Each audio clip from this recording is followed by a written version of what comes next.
Binigyang pagkilala sa Komisyon sa Wikang Filipino Gabi ng Parangal 2025 ang mga natatanging personalidad sa larangan ng panitikan. Nakatanggap ng gawad-dangal ng panitikan sina Luna Sikat Cleto, Agustin Pagusara Jr. at ang batikang direktor at manunulat na si Rodolfo Jun Lana Jr. Binigyang parangal din ang mga nanalong Makata ng taon. Unang gantimpala rito si Michael Gallego para sa Aral Mula kay Aran. Kinilala rin ang mga nagwagi sa mga kompetisyon na pagsulat ng dulang tandem at pagsulat ng dramatikong monologo.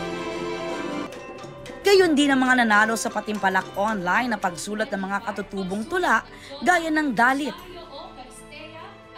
Jonah, at Tanaga.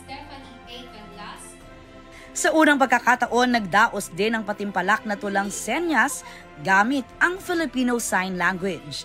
Nakamit ni Nathaniel Macariola ang unang gantimpala sa kategoryang ito.